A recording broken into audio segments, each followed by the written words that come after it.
All right, so today the next thing that we're going to talk about, we talked about perimeter, distance around. We talked about area, space covered. So distance around this would be the perimeter, right? If I had to do the distance around that. The space covered by this is the area. And then I don't have a volume of this because it doesn't really have, I mean, I could, but it's not really thick. So when we talk about volume, we're really talking about three-dimensional figures, maybe like a box like this. And we're thinking about how much space this box will take up. In a way, we're thinking about how many cubic units could be used to fill up the space that this box picks up. So when we talk about volume, we talk about cubic units. Let's take a look at some volume formulas, all right?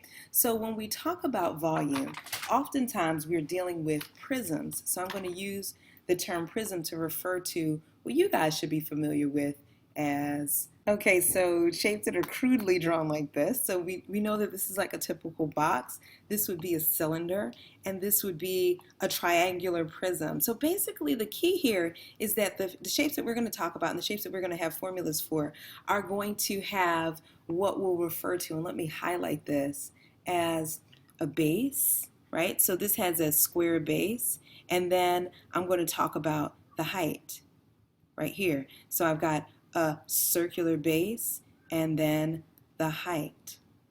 And here, even though this is laying on its side, this I'm going to refer to as a triangular base and then again the height if I were to stand it on end. So what does this mean in terms of the formula for the volume of a prism? I'll tell you, when you're dealing with a prism-like figure, the volume is going to be big, sometimes it's done this way.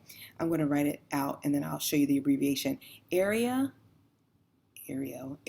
of base times height, okay? Sometimes it's written as big B times height, as opposed to the lowercase b that we did with area of, just like area of a circle, not area of a circle, area of a small figure, like triangle, parallelogram, and all that stuff. Sometimes big B is used for the area of the base. So how would I find the volume? Basically, I'm going to add the additional process of multiplying the height by the area of the base. All right? So we still have to remember the area formulas from before. Let's take a look at the first example. The volume of a rectangular prism, the length is 8 centimeters. The width is 1 centimeter and the height is 5 centimeters. So you know my drawing skills aren't that great, but I'm going to try. So the length is 8 centimeters. The width is 1 centimeter. So this is our rectangle. I'm kind of drawing it on its side. And then the height is going to be 5 centimeters. So I'm thinking it's going to look something like this. Okay. So if we're talking about the height is 5, so I'm going to highlight that the way we did last time when we were highlighting the height. And now the base is going to be this other part over here, right? So the formula that we talked about was to find the volume, let's use a pen, to find the volume, we need to do the area of the base times the height.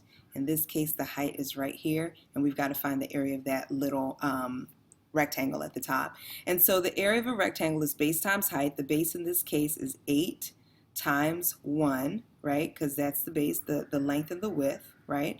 And then I'm going to multiply it by the height, which is 5.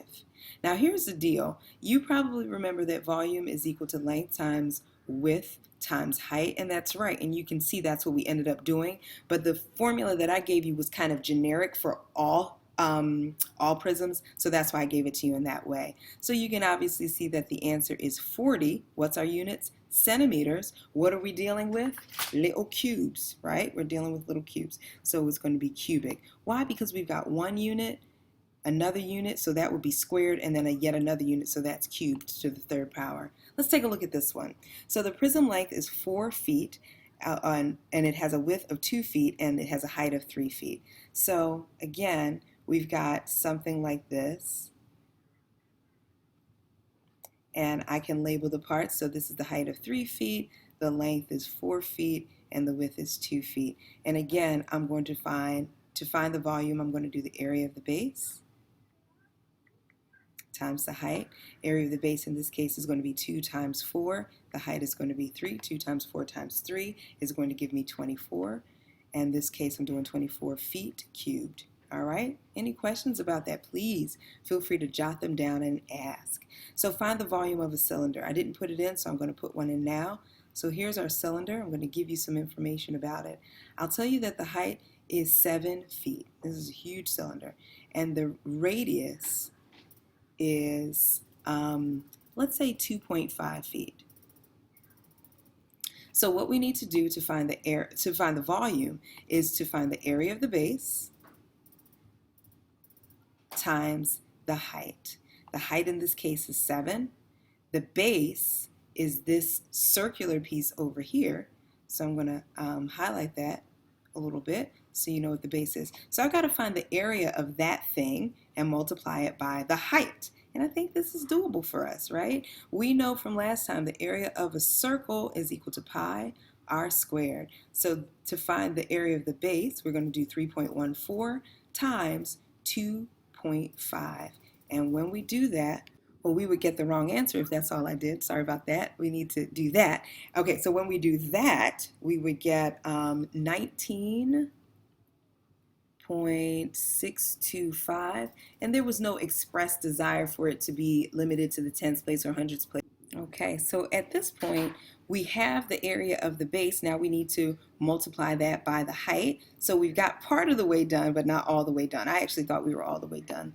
But we got it going on. Let's see what we got to do. 19.625 times the height of the cylinder is going to be times 7. When I calculate that, I get 137.375. Now that's a lot of decimals to hold on to, but not a big deal. What we're going to really do is really concentrate on the fact that what we want to do is make sure and write the units correctly, and that's going to be feet cubed because we're talking about volume. And for volume, my friends, that is all you need to know. Look forward to talking to you soon. Take it easy, and let me know if you have any questions. Bye-bye.